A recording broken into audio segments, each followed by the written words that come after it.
Hi masters, అందరికీ నమస్కారము.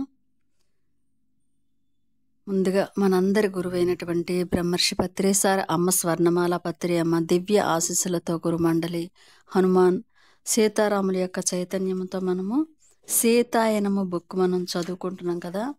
మనం ఎంతవరకు చదువుకున్నామంటే సీతామాతకి శ్రీరామచంద్ర ప్రభుకి వివాహం జరిగిపోయిన తర్వాత వాళ్ళ నాన్నగారు రాముల వారికి వాళ్ళ రాజ్యములో ఎలాంటి అంటే రాజ్యాన్ని అద్భుతంగా పరిపాలించాలంటే అక్కడ మనమే ఇక్కడ అందరికీ కూడా నేర్పించే స్థితిలో ఉండాలంటే మనము కూడా ఆ వర్క్ చేయాలి అని ఇక్కడ ఆ మెలకువలన్నీ కూడా రాముల వారికి చెప్పి సీతామాతకి కూడా చెప్తారనమాట. నువ్వు ఈ భూమి మీదకి ఇక్కడ నేర్చుకున్నదంతా కూడా అయోధ్యలో నేర్పించడానికే నువ్వు అక్కడికి వెళ్తున్నావు తల్లి. మీ ఇద్దరూ కలిసి అక్కడ రాజ్యాన్ని అద్భుతంగా ఆ ప్రజలందరికీ కూడా మీకున్న జ్ఞానాన్ని నేర్పించాలి అని వాళ్ళిద్దరికీ చెప్పి, అలాగే అక్కడ నలుగురు ఉంటారు కదా, ఉషా, రోహణ, మీనాక్షి, సోమ, వాళ్ళకి కూడా చెప్తే మీరు కూడా నా కూతుర్లే తల్లి. ఇక్కడ ఏదైతే జ్ఞానాన్ని మీరు ఏ విధంగా అయితే ఇక్కడ ఉన్నారో మిధులలో నేర్చుకున్నారో అక్కడ కూడా ఆ విధంగానే మీరు ఉండాలి అని వాళ్ళకి కూడా ఒక కూతురికి తండ్రి ఏ విధంగా అయితే అప్పగింతలు చెప్తారో అలాగా వాళ్ళతో కూడా ఎంతో ప్రేమతత్వంతో మాట్లాడి మీనాక్షితో కూడా చెప్తారనమాట. నువ్వు మీ నాన్నగారు ఏదైతే మనసులో కోరుకున్నారో నువ్వు ఏ విధంగా ఉండాలి అనేది దానికన్నా అద్భుతంగా నువ్వు తయారయ్యావు తల్లి అని మీనాక్షిని కూడా ఎంతో మెచ్చుకుంటారనమాట. ఇంకా మీనాక్షికి ఆనందం పొంగిపోతుంది. అబ్బా, నన్ను రాజుగారు ఈ విధంగా ఉన్నారు, నాకు కన్న తండ్రిలాగా నన్ను చూసుకున్నారు అని అంకితత్వం తనలో ఏర్పడుతుంది అనమాట. నువ్వు అతనికి కూడా గౌరవాన్ని తెచ్చావని రాజుగారు ఎప్పుడైతే చెప్తారో ఇంక ఈవిడ ఎంతో మీనాక్షి ఎంతో ఆనందంగా ఉండి ఆ మిథులను ఆ రాజుగారిని తన ఉన్న గదిని ఆ బంధాన్ని అంతా నేను వదిలి మాత పట్ల ప్రేమతో నేను వెళ్తున్నాను అని చెప్పి తను కూడా ఎంతో హ్యాపీ ఫీల్ అయ్యి, ఒక కన్నవాళ్ళని వదిలేసినప్పుడు మనం పెళ్ళి అయ్యేటప్పుడు అత్తవారింటికి వెళ్ళేటప్పుడు ఎలా అయితే అనుభూతి చెందుతామో అలాగా సీతామాత, మీనాక్షి వాళ్ళందరూ కూడా ఆ అనుభూతులతోనే ఈ మిథులను వదిలి ఇప్పుడు అయోధ్య నగరంలోని ఇమ్మడటం అన్నమాట. ఇప్పుడు అప్పగింతలన్నీ చెప్తారనమాట. మరి మనం ఇప్పుడు అయోధ్యలో ఇమ్మడటం గురించి మనం చదువుకుందాం మాస్టర్స్. మరి అయోధ్యలో జీవితం మిథులలో కంటే భిన్నంగా ఉంటుంది. అక్కడ సర్దుకోవడానికి అంటే మనం ఒక కొత్త ప్లేస్కి వెళ్ళేటప్పుడు ఆ అత్తవారింటి దగ్గరికి వెళ్ళేటప్పుడు అక్కడ వాతావరణానికి అలవాటు పడడానికి కొంత సమయం పడుతుంది కదా. అలా మాత జాగ్రత్తగా ఉండండి మీరందరూ కూడా అని వీళ్ళకి ఇంకొకసారి ఒక పద్ధతి ప్రకారం ఉంటుంది అక్కడంతా కూడానా. మరి మనం వారి ఆచారాలని సాంప్రదాయాలు అయోధ్యలో ఏవైతే వాళ్ళ సాంప్రదాయాలు అవన్నీ ఉంటాయో వాటిని కూడా మనం అనుసరించాలి. మిథులలాగా ఇష్టం వచ్చినట్లుగా స్వేచ్ఛగా బయటికి వెళ్ళటం కానీ అని అవన్నీ మళ్ళీ వాళ్ళ నలుగురిని కూడా తీసుకెళ్తుంది కదా వెనకాతల, వాళ్ళకి మళ్ళీ చెప్తుంది అనమాట సీతామాత. ఇక్కడ మనం జాగ్రత్తగా ఉండాలి. మరి కాలక్రమంలో అది అలాగ మారుతుంది. మీరు ఒకరినొకరికి తోడే మిథులను మీ హృదయంలో స్థిరంగా ఉంచండి. ఇక్కడ మనము ఉన్న స్వేచ్ఛను మర్చిపోకండి. ఏదో ఒక రోజు ఆ స్వేచ్ఛను మనం అయోధ్య ప్రజలకు అంటే మనం స్టార్టింగే వెళ్ళిన వెంటనే నేను ఈ విధంగానే ఉంటాను అని అత్తారింటి దగ్గర ఉంటే అలా అవ్వదు కదా. మనం కొద్దిగా వాళ్ళ పనులకి మనం అలవాటు పడుతూ అలాగే ఇక్కడ మనం చేసేది మంచి కార్యం కాబట్టి మనకున్న అలవాట్లు కూడా మనం ఎలా అయితే అమలు పరుస్తూ ఉంటామో ఇక్కడ చెప్తున్నారనమాట. ఇక్కడ స్వేచ్ఛను మనం వీళ్ళకి అయోధ్య ప్రజలకు కొద్దిగా మనం అలవాటు చేద్దాము, నేను ఆ విధంగా అనుకుంటున్నానని సీతామాత చెప్తుంది అనమాట. ఆ సీతామాత హెచ్చరికలోని మాకు మరి జరగబోయేదానికి మేము ఏమాత్రం కూడా ఆ నగరం చాలా మిథుల కంటే చాలా పెద్దది, వైభవోపేతమైంది, చాలా సంపదలతో కూడుకున్నది. అది చాలా విస్తరించిన ఆ సామ్రాజ్యపు రాజధాని. ఆ రక్షాదళాలు మరి బహిరంగ తెలియపరచుకుంటే చాలా రాజమందిరం వరకు కూడా అభినందించి అక్కడ ఉన్న ప్రజలందరూ కూడా ఒక ఆనందంగా స్వాగతం పలికారట ఆ రాజ్యంలో ప్రజలందరూ కూడా. మరి ఆ రాజమందిరం చేరినప్పుడు దాని పరిణామం చూసి వాళ్ళందరూ ఆశ్చర్యపోయారట. మిథిల రాజ్యప్రసాదమే గొప్ప అనుకునేదాన్ని, కానీ అయోధ్యతో పోలిస్తే అసలు ఏమీ లేనట్లే ఉంటుంది మిథిలైతేని అని మీనాక్షి మనసులోనే అనుకుంటుందన్నమాట. మరి దానిలో అసలు దారి ఎట్లా కనుక్కోగలనా అని అనుకుండేదట మీనాక్షి. మరి మందిరంలో తిరిగే స్వేచ్ఛ లేదు మాకు. మందిరం వెనక గదులు ఇవ్వబడ్డాయి నలుగురికి కూడా. సీత నివాసం వరకే మా కదలికలు. సీతామాత ఎక్కడైతే ఉంటుందో అక్కడ వరకే మేము వెళ్ళాలి. మరి వాళ్ళు చేయవలసిందంతా కూడా ఆమె రక్షణ, సీతామాత రక్షణలో ఉండటము, ఆవిడికి ఏది కావాలంటే అది చేయటం వరకే వీళ్ళ బాధ్యత అనమాట.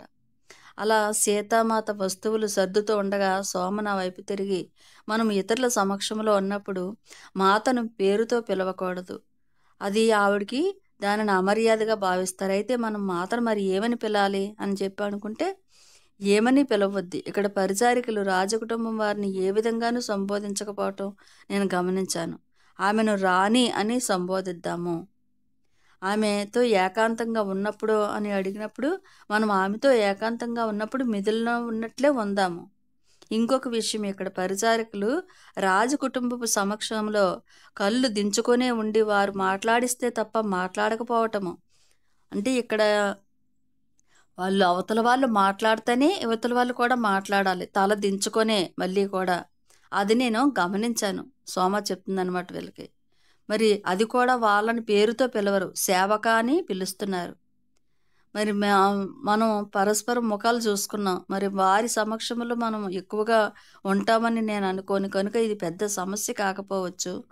మరి మిథిలా నగరపు ప్రతిష్టను చిన్నబుచ్చే పని ఏమీ చెయ్యకూడదు, మాట్లాడకూడదు. మనం జనక మహారాజుకు సునైనామాతకు ప్రాతినిధ్యం వహిస్తున్నామని అన్న విషయాన్ని ఇక్కడ మనం గుర్తు పెట్టుకుందాము. ఇక్కడ చాలా మనం ఎరుకుతో ఉండాలి అని సోమ వీళ్ళకి ముగ్గురికి చెప్తుందనమాట. మరి అనేక ఉత్సవాల్లో మాత తీరిక లేకుండా గడుపుతుంది. ఉదయము చాలా పెందలకడను, మధ్యాహ్నం భోజనం తర్వాత విశ్రాంతి తీసుకునేటప్పుడు, మరి బాగా రాత్రి అయిన తర్వాత మాత్రమే ఆమెను చేరే వీలు కలుగుతుంది. పరివార కృత్యాల్లో చాలామంది ఉంటున్నారు కాబట్టి భోజనం అనేది చాలా పెద్ద విషయము. వంటశాలలో కానీ వడ్డించడానికి కానీ అక్కడే చాలామంది వర్కర్స్ ఉన్నారు కాబట్టి వీళ్ళ పని ఏమీ లేదంట అక్కడ. మరి మిథిలలో ప్రతి ఒక్కరు కూడా పరివార కృత్యాల్లో పాల్గొని ఒక ఉత్సవంలాగా చేసుకునేవాళ్ళు. కానీ ఇక్కడ అయోధ్యలో ఆ విధులు మాత ఊర్మిళ వ్యక్తిగత అవసరాలు, సీతామాతని ఊర్మిళ వాళ్ళ సొంత పనులు చూడడానికి తప్ప మిగతా ఏమి చేయవలసిన అవసరం వీళ్ళకి లేకపోయింది. అలా నేను మిథిలలో ఉన్న సాన్నిహిత్యాన్ని కోల్పోయాను. మీనాక్షి అనుకుంటుందన్నమాట. మహారాజు సునైనామాత మరి నాతో పాటు పెరిగిన మిగిలిన పరిచారకులు లేని లోటు ఇక్కడ కనిపిస్తుందన్నమాట. రాజప్రసాదం అంతా కూడా ఆ మాత నవ్వులు వినటాన్ని, ఏదో ఒక విధంగా రోజంతా ఆమెను చూడటాన్ని, ఆమె చేసిన పనుల గురించి మరి ఎన్నో కథలు చెప్పుకోవటం, ఇవన్నీ కూడా ఆవిడ మిస్ అయిపోతుంది. మిథిలలో ఆ విధంగా ఉండేవారు కాబట్టి. మరి ఆమె చేసిన పనులను గురించి కథలు చెప్పుకోవటం కోల్పోయాను. రఘువంశ రాజమందిరం చాలా నిరుత్సాహకరమైన ప్రదేశము. మాత ఈ కొత్త వాతావరణాన్ని ఎలా స్పందిస్తుందో అని అనుకుంటుందన్నమాట. మరి ఆమెను చూసినప్పుడు మాత్రం ఆమె చాలా ప్రశాంతంగా కనిపిస్తుంది. కొన్నిసార్లు రామునితో ఆమెను చూసినప్పుడు వారి మధ్య ప్రేమ వికసించటం చూసింది. మరి వారు పరస్పరం ఎదుటివారి సన్నిధిని ఆస్వాదించేవారు. సోమ వేరే ఏదో చూసింది. ఒకరోజు నేను ఆమెను, మాత అయోధ్యలో ఇమిడిపోవటం గురించి మీకు ఏమనిపిస్తుంది అని అడుగుతుందంట సోమని మీనాక్షి. ఆమెకి ఇక్కడ గొప్ప ఆనందంతో పాటు ఇబ్బందిగా కూడా ఉంది. మందిరములోని అనైక్యతను ఆమె గ్రహించింది అని చెప్తుందనమాట సోమ. ఆ అనైక్యత ఆమెకు బాధ కలిగిస్తుంది అని చెప్పింది. మరి ఆ అనైక్యత మరి నువ్వేమనుకుంటున్నావు? దశరథ మహారాజు సీతల మధ్య తక్షణము ఈ బంధం ఏర్పడింది. ఆమె పట్ల ఆయనకు గల ప్రేమ అందరికీ తెలిసిందే. అదే విధముగా రాణులు ముగ్గురు, అంటే రాముడు తండ్రి దశరథ మహారాజు కదా, అతనికి సీతామాత అంటే చాలా ఇష్టము. అలాగే అతనికి ముగ్గురు భార్యలు. ఇంకా ఈమె దేని గురించి మాట్లాడుతుంది సోమ అని అనుకుంటుంది అనమాట. నీకేమీ అనిపించటం లేదా మీనాక్షి? ఇక్కడ ఏదో లోపం ఉంది. మిథులలో ఐక్యత ఉంది. అది జనక మహారాజు తత్వం వల్ల అయి ఉండవచ్చు. ఇక్కడ చూడటానికి వాళ్ళు సన్నిహితంగానే కనిపించినా నాకు వేరే అనిపిస్తుంది. నేనే దీన్ని గ్రహించానంటే మరి మాత కూడా ఈ విషయాన్ని గ్రహించే ఉంటుంది. ఆమె దీన్ని ఎప్పటికైనా పరిష్కరించే శక్తి ఆవిడికి ఉంది అని సోమ చెప్తుందన్నమాట మీనాక్షికి. మీనాక్షి ఆలోచనలో పడింది. మరి పరిచారికలు కూడా చెప్పుకోవటం కూడా ఈవిడ వింటుందన్నమాట. కానీ మాత మమ్మల్ని పరివార కృత్యపు రాజకీయాల్లో మీరు జోక్యం చేసుకోవద్దు అన్న హెచ్చరించటం అన్నది గుర్తొచ్చిందనమాట మళ్ళీ వీళ్ళకి. అలాంటి విషయాలు మనకి అవసరం లేదు అని చెప్పిందట. ఇంకా ఏదో ఉంది అని చెప్పగానే ఆమె భూమిని స్పృశించటానికి, జంతువులు పక్షులతో ఉండటానికి ఆరాట పడుతుంది. మనం వచ్చిన నాటి నుంచి కూడా ఆమె రాజమందిరం బయట అడుగు పెట్టలేదు. త్వరలోనే ఏదో ఒక వంకతో మనల్ని పిలుస్తుంది. మరి ఆవిడ ప్రకృతి మాత, ఆ ప్రకృతితో అనుసంధానం ఉన్న ఆవిడ ఈ రాజమందిరంలో ఉంటే మరి ఎలా ఉంటుంది? దాని గురించి ఆవిడ ఆరాటపడుతుంది. ఏదో ఒక రోజు మనల్ని పిలుస్తుంది అని చెప్తుందనమాట. సోమ అన్నది నిజమే. మరి కొన్ని రోజుల తర్వాత మాతకు నగలు పడటంలో సహాయం చేస్తుండగా మా వైపు తిరిగి, సూర్యోదయానికి ముందు నేను దుస్తులు ధరించే గదిలో కలుసుకోండి మెల్లగా చెప్పిందట. మరి నేను ఇంకా నదిని కలుసుకోలేదు. మనము మందిరం నుంచి తప్పించుకొని బయటికి వెళ్ళి ఆమెను చూద్దాము. నిశ్శబ్దంగా మనల్ని ఎవరు ఆపకముందే వెళ్ళాలి. పూజకు కావలసినవన్నీ తీసుకురండి అని సీతామాత వీళ్ళ నలుగురికి చెప్పిందట. నేను ఇక్కడ నదిని కలుసుకోలేదు, మనం ఎవరు చూడకుండా బయటికి వెళ్ళాలి, కావలసినవన్నీ తీసుకురండి అని. మరి సూర్యోదయానికి ముందే మరి మీనాక్షి, సోమ, రోహణ వాళ్ళందరూ కూడా మాత దగ్గరికి వెళ్ళి మరి మాలలాగే దుస్తులు ధరించి మేలు ముసుగుతో తల వెంట్రుకలను ముఖములో కొంత భాగం కనబడకుండా కప్పుకొని, సీతామాతకి మరి ఆవిడ యువరాణి కదా, మరి ఆవిడ డ్రెస్ అంతా మార్చి మొహం కనిపించకుండా ఆమె ఎవరో కూడా కనిపెట్టలేని విధంగా ఆ మాతను తయారు చేసి, ప్రతి ఒక్కరి దగ్గర నదీమ తల్లి కోసము పూల సజ్జ దీపము ఉన్నాయి. ఊర్మిళను చూసుకోవటానికి ఉష ఉండిపోయింది. ఊర్మిళ రూమ్లోనే ఉండిపోయింది. మరి వెనుక ద్వారం నుంచి మనం వెళ్దాము, తక్కువ మంది కాపలా వాళ్ళు అక్కడ ఉంటారు అని అనుకున్నారనమాట. సీతమ్మ చెప్పిందట.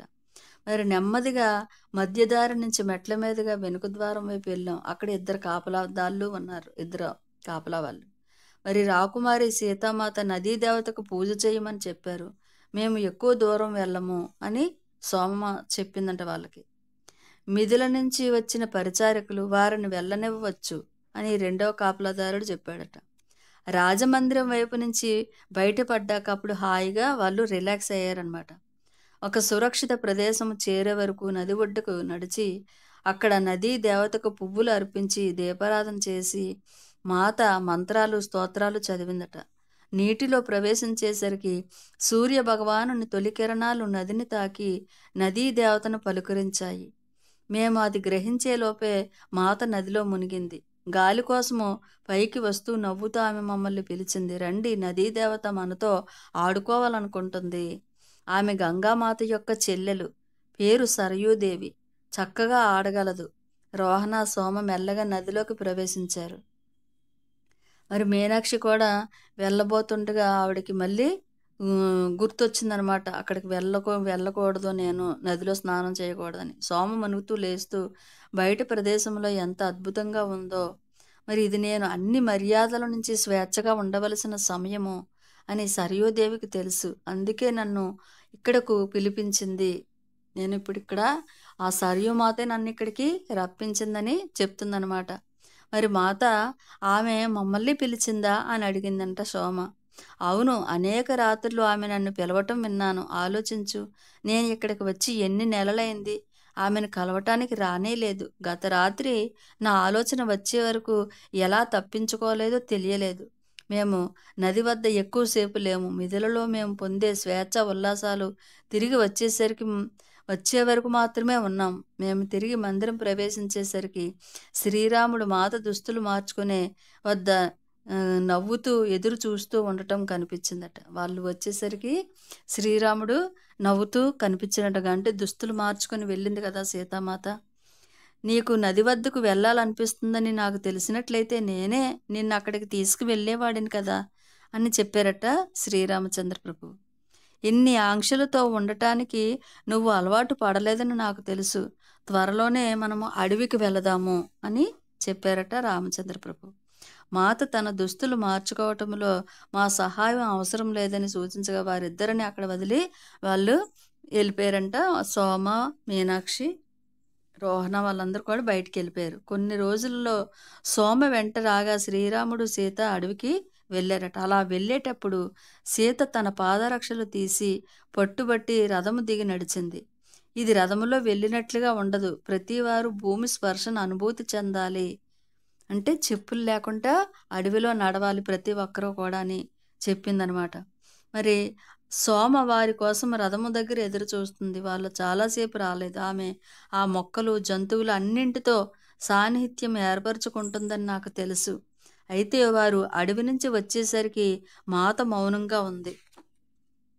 మరి తరువాత ఆమె మానవ ఆక్రమణ గురించి నాతో చెప్పి ఒక సంతులనం పెరుగుతున్న మానవ అవసరాలకు మిగిలిన జీవరాశులకు మధ్య ఏర్పడాలి, ఆ సంతులనం లేకపోతే సహజమైన ఐక్యత నశించిపోతుంది అని ఇదంతా కూడా రాముల వారికి చెప్తుందనమాట. ఇక్కడ ఈ అడవిలోని జంతువులకి, జీవరాశులకి ఒక ఆ అడవిలోనే ఒక ఐక్యత ఉండాలి, అది లేకపోతే ఇక్కడ ఇవన్నీ కూడా నశించిపోతాయి అని చెప్తే ఆమె చెప్పింది కరెక్టే అని అనుకొని మాత మిథులలో అటువంటి సంతులాన్ని తీసుకువచ్చింది. కానీ ఇక్కడ అయోధ్యలో ఆమెకు అభిప్రాయం వెలుబుచ్చే అవకాశమే లేదు.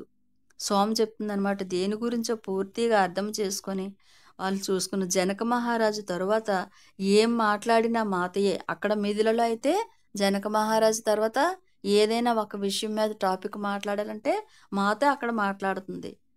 మరి ఆవిడని అక్కడ అందరూ కూడా ఎంతో అద్భుతంగా గౌరవించేవారు. కానీ ఇక్కడ అయోధ్యలో విషయాలు వేరు.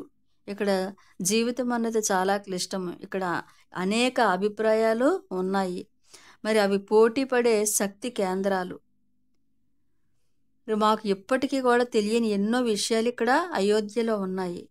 ఆమె అక్కడికి వెళ్ళబోయే ముందు రాత్రే ఈ సంఘటనకు దారితీసిన కారణాల గురించి మాతో చెప్పింది సీతామాత.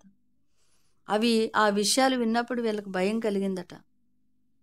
ఇక్కడ నాయకత్వం వహిస్తున్న ఋషులు, మునులచే స్వాగతించబడింది. మాత ఎంత ఆనందంగా ఉంది, ఎంత ఆనందంగా ఆమెకు ముందు ఎప్పుడూ చూడలేదు. అరణ్య సందర్శనం తరువాత కొద్ది వారాలకు నేను ఈ మాటలు సోమతో అన్నాను. మీనాక్షి అనమాట. అలా అడవి కాట్లకి వెళ్ళేటప్పుడు ఆవిడ చాలా ఆనందాన్ని, బయటికి వెళ్ళొచ్చిన తర్వాత ఎంతో ఆనందంగా అనిపిస్తుంది అని వీళ్ళిద్దరూ మాట్లాడుకుంటున్నారన్నమాట, మీనాక్షి, సోమ. మరి ఒకరోజు ఉదయం మాతకు దుస్తులు ధరించడంలో సహాయం చేసి అప్పుడే వచ్చిందట. చూడబోతే సోమ మొహం మీద నవ్వు లేదు. ఆమె అంత గంభీరంగా, చాలా అరుదుగా ఉంటుంది. అంటే ఎప్పుడు కూడా హ్యాపీగా ఉంటుందన్నమాట సోమ. కానీ ఈరోజు ఎందుకో చాలా మూడిగా ఉంది. అంత గంభీరంగా ఎందుకు ఉంది మరి అని అడిగాను. ఆమె ముఖము మృదువుగా, మరి తల ఊపి ఆమె మౌనాన్ని అంగీకారంగా భావిస్తూ, నువ్వు సీతామాత యొక్క బాహ్య వ్యక్తీకరణలు చూస్తున్నావు, ఆమె ప్రపంచానికి చూపించే ముఖాన్ని చూస్తున్నావు మీనాక్షి. నేను ఆ ఉపరితలం కింద జరుగుతున్న దానిని చూస్తున్నాను అని వీళ్ళిద్దరూ మాట్లాడుకుంటున్నారన్నమాట.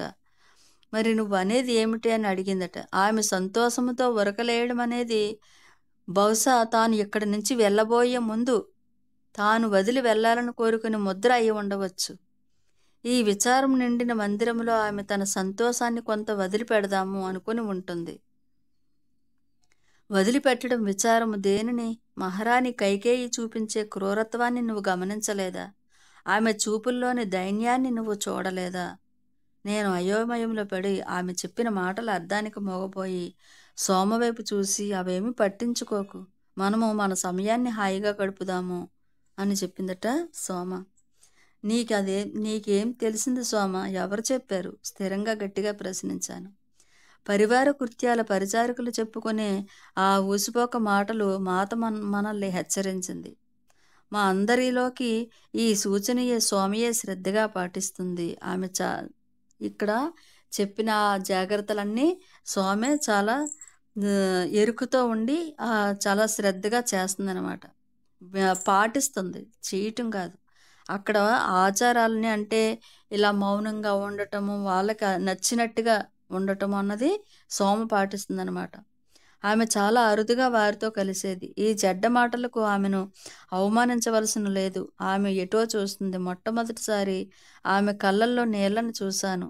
నా ఆలోచనలను నేను అదుపు చేసుకోలేకపోయాను. ఆ రోజు సాయంత్రము నేను, సోమ మాత దుస్తులను, ఆభరణాలను సర్దడానికి వెళ్ళేటప్పుడు మాత నుంచి ప్రవహించే ఉల్లాసము నా మనసును నెమ్మదింపచేసింది. సోమ కూడా తన సాధారణ స్థితికి వచ్చినట్లు అనిపించింది. అంటే సీతామాత తాలూకా ఎనర్జీ వీళ్ళ లోపల ఉన్న ఆ డౌట్లు, ఆ అనుమానాలు అన్నింటినీ కూడా హీల్ చేసిందంట లోపల. మీనాక్షిని, సోమని కూడా. మరి ఆ రాత్రి ఆ చిన్న గదిలో కూర్చొని సోమకు మాత పట్ల ప్రత్యేక అంతర్దృష్టి కలిగి ఉండి, మాలో ఎవ్వరికీ తెలియని అర్థమకాని అంతర్బంధం ఉన్నప్పటికీ ఈసారి ఈమె చెప్పేది పొరపాటేమో అనుకున్నాను. ఇక్కడ లేనిదేదో ఆమె ఊహిస్తుంది అని నేను నా మనసులో నుంచి తీసివేశాను. కొన్ని రోజుల తరువాత మాత్రమే అయోధ్య రాజ్యము తలక్రిందులు అవబోతుంది.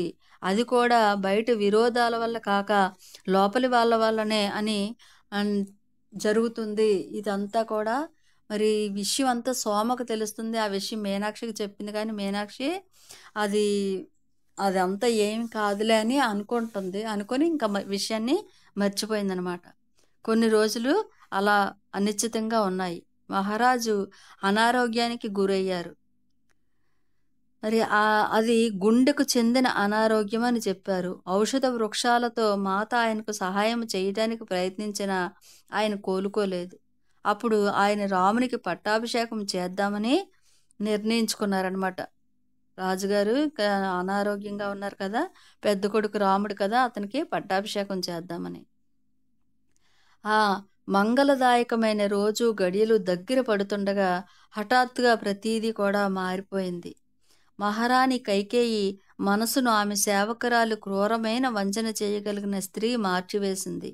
దాంతో మహారాణిలో అసూయ, కోపము నిండిపోయి కొన్ని సంవత్సరాల క్రితం ఒకానొక యుద్ధములో కైకేయి మహారాజును రక్షించింది. అప్పుడు ఆమె కోరుకున్నప్పుడు 2 వరాలు ఇస్తానని వాగ్దానం చేశారు.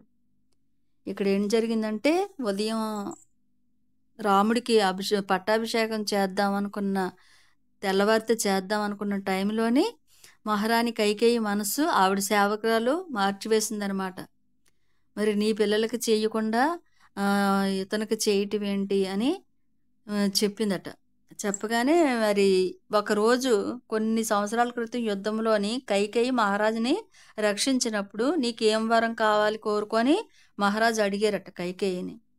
అడిగితే ఆవిడ ఏం చెప్పిందంటే, నేను అడుగుతాను తేలికగా, అప్పుడు మీరు నెరవేర్చగలను అనుకుంటే ఆ 2 కోరికలు ఏటో చెప్పమని అడిగితే అప్పుడు దానికి ఆవిడ రాముడు పెద్ద కుమారుడు అయినప్పటికీ అతనికి బదులుగా తన కుమారుడు భరతునికి పట్టాభిషేకం జరపాలని, రాముని 14 సంవత్సరాల పాటు రాజ్యము నుంచి బహిష్కరించాలని కోరిందట. అప్పుడు కోరుకుంటానన్న వరము ఇప్పుడు కోరుకుందనమాట. నేను 2 వరాలు అడుగుతాను మిమ్మల్ని రక్షించాను కదా అని. నువ్వు కోరుకో అని అడిగారు కదా రాజుగారు, అవి ఇప్పుడు కోరుకుంటుంది. తన కొడుక్కి పట్టాభిషేకం చేయమని, రాముణ్ణి 14 సంవత్సరాలు రాజ్యం నుంచి బహిష్కరించాలని కోరిందట. మరి మేము పరిచారికులమి ఈ మార్పు చెందిన సంఘటనల గురించి, వాటి కారణాల గురించి విన్నప్పటికీ మాత మిమ్మల్ని పిలిచి చెప్పే వరకు ఆమె అతనితో వెళ్ళబోతుందని తెలియదు. ఆమె మా ముందు నిలబడి రాముడు వనవాసానికి అంగీకరించారు. మేమిద్దరము విడివిడిగా ఉండము కనుక నేను కూడా వెళ్తున్నాను. రాముడు ఎక్కడ ఉంటే సీత అక్కడే, అలాగే సీత ఎక్కడ ఉంటే రాముడు అక్కడే. ఆమె ఈ వార్త మేము గ్రహించేటంత వరకు ఆగింది. మేము నోట మాట రానట్లు ఉండిపోయాము. మరి ఉదయాన్నే చెప్తుందనమాట. అతను అడవికి బయలుదేరుతున్నారు. రాముడు ఎక్కడుంటే నేను అక్కడే ఉంటాను. మరి మేమిద్దరం కూడా కలిసే ఉంటాము. నేను కూడా వెళ్తున్నాను అతనితోని అని సీతమాత చెప్పిందట. అప్పుడు వీళ్ళ నోటి వెంట మాట రాలేదనమాట. అసలు మేము ఏమైనా ఉద్వేగాన్ని ప్రదర్శించామో లేదో కూడా తెలియదట వాళ్ళకే. ఆమె చెప్తున్న మాటల అర్థము మేము శాంతము గ్రహించలేకపోయాము. ఆమె ఉద్దేశపూర్వకంగా మా వైపు చూస్తూ, ఈ రాజ్యానికి గొప్ప విపత్తు రాబోతుంది. దానివల్ల బయట దాడులు సంభవిస్తాయి. రాముడు లేకపోవటాన్ని అవకాశంగా తీసుకునేవారు కూడా ఉంటారు. మేము ఎక్కడ ఉన్నప్పటికీ ఆయన రాజ్యాన్ని రక్షిస్తాడన్న విషయంలో నాకు ఎటువంటి సందేహము లేదు. కానీ నేను చేయవలసింది కూడా చెయ్యాలి కదా! ఇక్కడ నా బాధ్యతలు పూర్తి చేయడానికి మీ నలుగురి మీద ఆధారపడవలసి ఉంది. అప్పుడు వాళ్ళ నలుగురికి చెప్తుందనమాట. రాముడు రాజ్యంలో లేకపోతే ఎదుటి రాజ్యాల వాళ్ళు యుద్ధానికి వచ్చి ఆక్రమించడానికి చూస్తారు.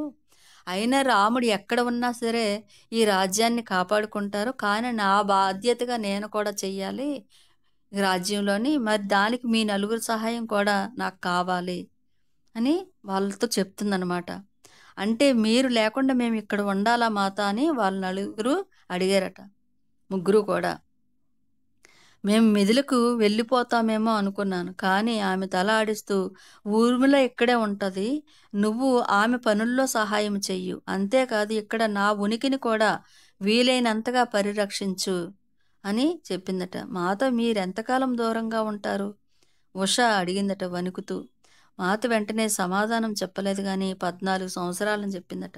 14 సంవత్సరాల మీరు లేకుండా అంతకాలం జీవించేది ఎలాగా అని వాళ్ళు అయోమయంగా అడిగారట. నువ్వు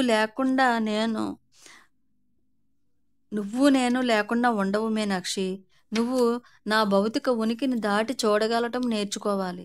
నేను ఇక్కడ నీతో ఉన్నప్పుడు సేవ చేయటం తేలికే. కానీ ఇప్పుడు నువ్వు ఇక్కడ నా భౌతికమైన ఉనికి లేకపోయినా సేవ చేయటం నేర్చుకోవాలి. నేనున్నా లేకపోయినా నువ్వు నా ఉనికిని సేవ చేయటం నువ్వు నేర్చుకోవాలి అని చెప్తుందనమాట. ఈవిడికి మీనాక్షికి ఏమీ అర్థం కావట్లేదు. ఏదో ఒక రోజు నువ్వే తెలుసుకుంటావని సీతమ్మ చెప్తుందనమాట. మరి మీరు ఎప్పుడు వెళ్తారు మాత అని అడిగిందట సోమ. రేపు ఉదయాన్నే వెళ్తాము. అయితే నేను వెళ్ళి సిద్ధం కావాలి అంటూ సోమ వెళ్ళబోతుండగా ఆమె మాత చేయి పట్టుకొని ఆపి, ఇప్పుడు నీవు నాతో రావడం లేదు. నాకు అడవిలో కంటే ఇక్కడే నీ అవసరం ఎక్కువగా ఉంటుంది అంటే సోమ వస్తానంటుందనమాట అడవికి. వద్దు, నువ్వు రావద్దు, నీ అవసరం ఇక్కడే ఎక్కువగా ఉంది. ఈ పరివార కృత్యాల్లో నా ఉనికిని నువ్వు నిలిపి ఉంచు. మీరందరూ ఇక్కడ ఉండటం నాకు అవసరము. మీరు నా ఉనికిని నిలిపి ఉంచుతూ త్వరలో గందరగోళం వైపు విసిరివేయబడుతున్న ప్రజలను ఉన్నతీకరించడానికి ప్రయత్నించడం ద్వారా మీరు నాకు ఎక్కువ సేవ చేయగలరు.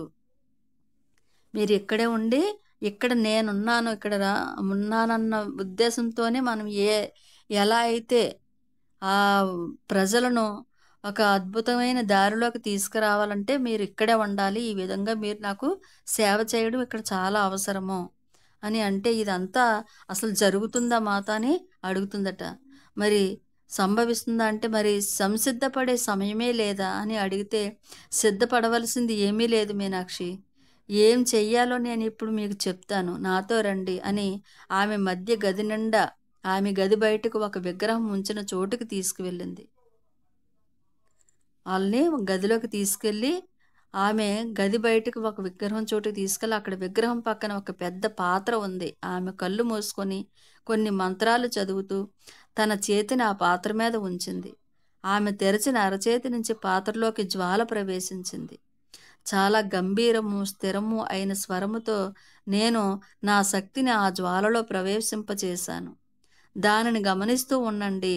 నేను లేనప్పుడు దానిని తగ్గిపోనివ్వకండి. సీతామాత ఒక గదిలోకి తీసుకెళ్ళి తన విగ్రహం అనమాట అక్కడ పెట్టి ఒక పాత్ర మీద తన చెయ్యి వేసి తను కళ్ళు మూసుకొని ఆ శక్తిని ఒక జ్వాలను ఆ దాంట్లోకి ప్రవేశింపచేసి ఆ పాత్రలోకి నేను లేనప్పుడు దాని శక్తిని తగ్గిపోనివ్వకుండా మీరు చూసుకోండి. మరి మీ ప్రార్థనలు జపాలతోటి ఆ శక్తిని ఎప్పుడూ కూడా మీరు కొనసాగించండి, కాపాడుతూ ఉండండి. ఈ జ్వాల రాజమందిరానికే రక్షా కవచంగా మారుతుంది. మీరు నా పట్ల శ్రద్ధ చూపినట్లే దాని పట్ల కూడా జాగ్రత్త వహించండి. నెయ్యి పోయినవసరం లేదు. కేవలము రాత్రి పగలు కూడా మంత్రోచ్చరణ అంటే ఒక హోమం చేసేటప్పుడు ఆ జ్వాల ఎప్పుడు కూడా ఉంటుంది కదా, అలాగా అక్కడ మంత్రోచ్చరణలు మీరు చెయ్యండి చాలు. మరి మేము చదవవలసిన మంత్రాలను వాళ్ళకి చెప్పిందట.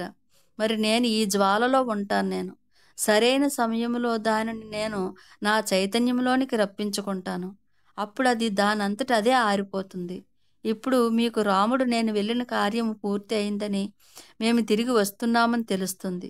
ఈ జ్వాల ద్వారా ఈ రాజ్యంలోకి నేను నా ప్రేమను వ్యాపింపచేస్తాను. మీరు మీ ప్రేమ ప్రార్థనలు నాకు పంచగలుగుతారు. మనందరినీ రక్షించేది ప్రేమయే అని సీతామాత వీళ్ళకి చెప్తుందనమాట. ఇక్కడ రాజ్యంలోని మీరు ఈ విధంగా చెయ్యండి.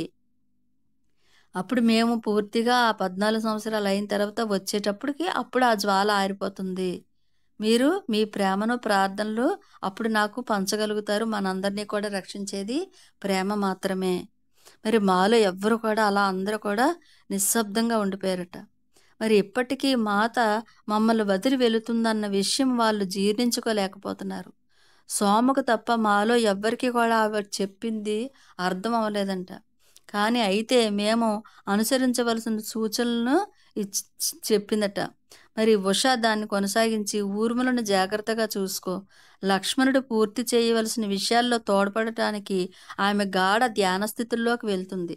అంటే లక్ష్మణుడు ఉదయం పూట్ల రాత్రులు కూడా ఈ సీతామాతకి రక్షణగా నిద్రలేని సమయాలు గడపవలసి వచ్చేటప్పుడు ఇక్కడ ఊర్మిళ నిద్రలో అంటే గాఢ ధ్యాన స్థితిలో ఉండి లక్ష్మణుడికి ఆ ఎనర్జీని పంపించవలసిన అవసరం ఏర్పడుతుంది.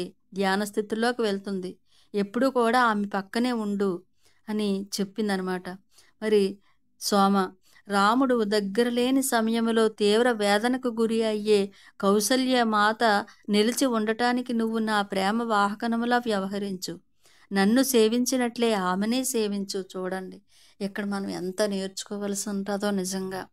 ఒక శత్రువుని ప్రేమతో ఎలా మనం చెప్పడం చాలా ఈజీగా చెప్తాం ప్రతి విషయం కూడాను. మన ఒక్క మాట మనం ఎవరినైనా మనం ఒక మాట మనల్ని అన్నారనుకోండి, వెంటనే మనం రియాక్షన్ అయిపోయి వాళ్ళని తిడుతూ ఉంటాం. కానీ ఒక రాజ్యంలోని రాజు కాకుండా తన కొడుకును రాజ్యానికి పట్టాభిషేకము 14 సంవత్సరాలు బయటికి పంపించిన వాళ్ళని ఎంతో ప్రేమతో, నన్ను ఎంత ప్రేమతో నువ్వు చూస్తున్నావో అలాగే నువ్వు ఇక్కడ ఆవిడ్ని చూసుకోవాలి సోమ, కౌసల్యని. మరి మాత నిలిచి ఉండటాన్ని నువ్వు నా ప్రేమ వాహకములో ఆవిడ్ని ప్రేమించి ఆవిడికి ఏది కావాలంటే ఆవిడికి నువ్వు సపర్యలు చెయ్యాలి అని చెప్పిందంట. మరి సోమ తల ఊపి నువ్వు సుమిత్రామాతకు నువ్వు సుమిత్రామాతకు నా ప్రేమను మనశ్శాంతిని అందించు. సుమిత్ర లక్ష్మణుని తల్లి. ఆమె ఆధ్యాత్మికంగా పురోగతి చెందినది. మహాదేవునిపై ఆధారపడుతుంది. ఆమె పూజల్లో నువ్వు సహాయపడు. తరువాత ఆమె నా వైపు తిరిగి మరి నా వైపు సాలోచనగా చూస్తుండగా మీరు వెళ్ళిన తర్వాత నేను మీకు ఎలా సహాయపడగలను అని అడుగుతుందన్నమాట మీనాక్షి ఏడుస్తూ.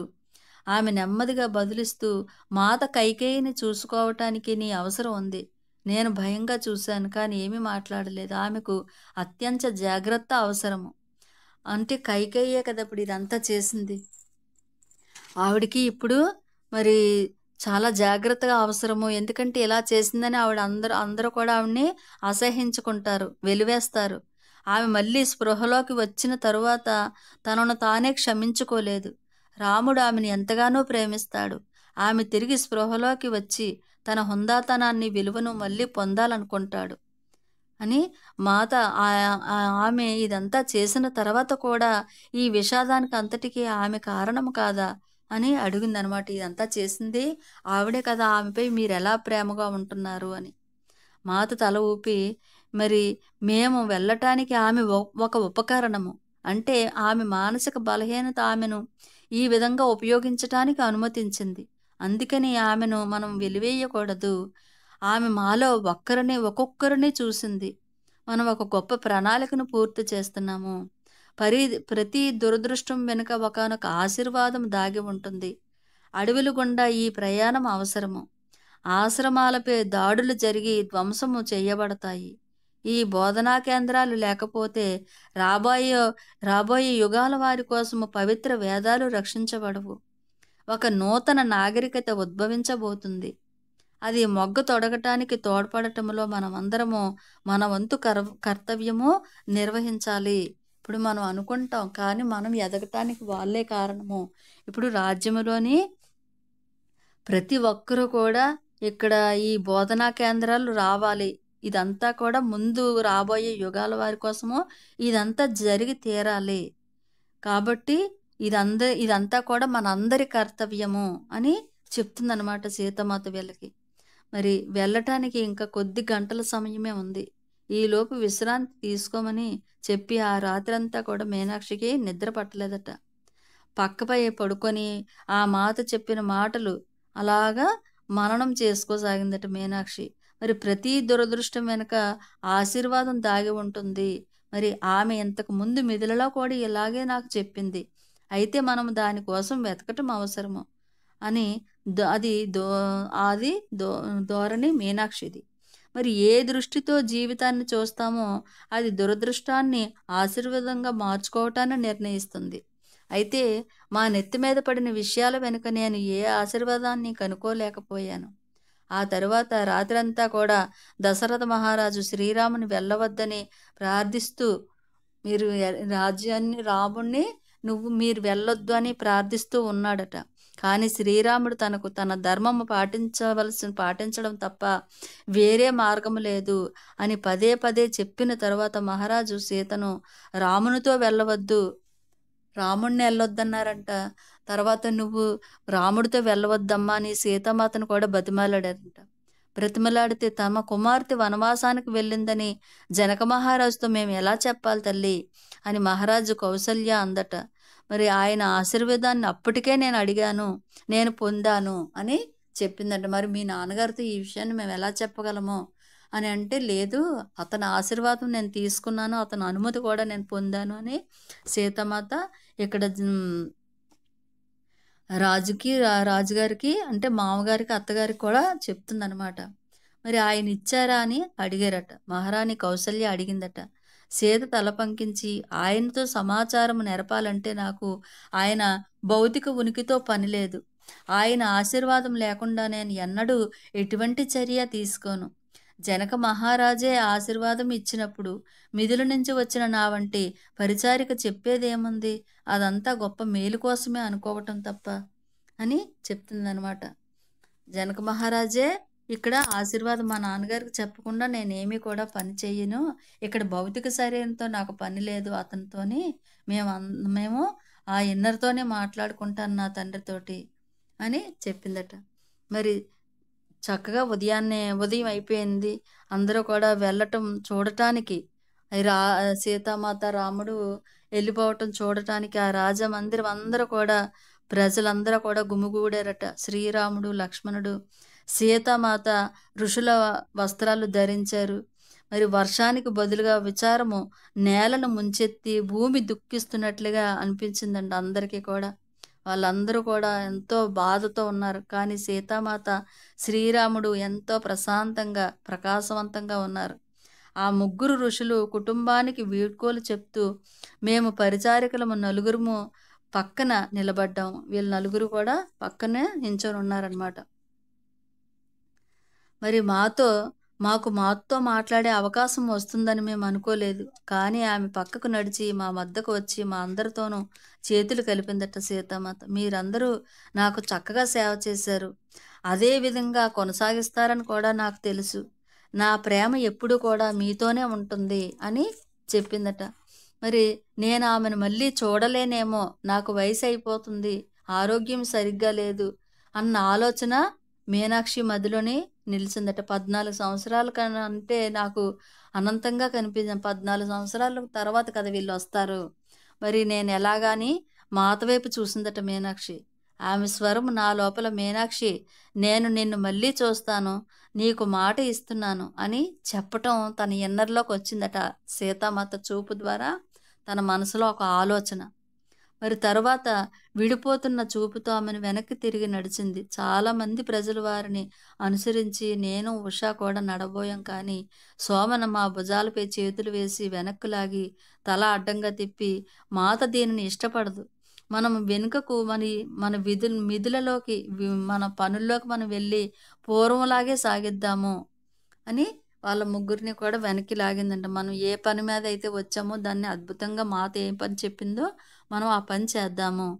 మాత లేకుండానని వాళ్ళు అడిగారట. కాదు, మాతతోనే. ఆమె స్థిరంగా బదులు చెప్పింది. మనము ఆమె మాటలు మర్చిపోకూడదు. ఆమె ఉనికిని నిలిపి ఉంచాలి. అంటే ఆమె గదిని, దుస్తులను, నగలను, ప్రతిదాన్ని మనం చక్కగా చూడాలి. ముఖ్యంగా ఆ జ్వాలను. ఇప్పుడు మనము అక్కడికి వెళ్ళి ఆమె బోధించిన మంత్రాన్ని చదువుదాము. ఆమె ఇంకా ఇక్కడే ఉందని మనం నమ్మి తీరాలి. సీతమ్మ ఎళ్ళే ముందు చెప్పింది కదా! అదంతా మనం చక్కగా చేద్దాం. ఆ జ్వాలని మనం ఎప్పుడు కూడా మంత్రాలతోటి ఎప్పుడూ నామోచ్చారణ చేద్దాము.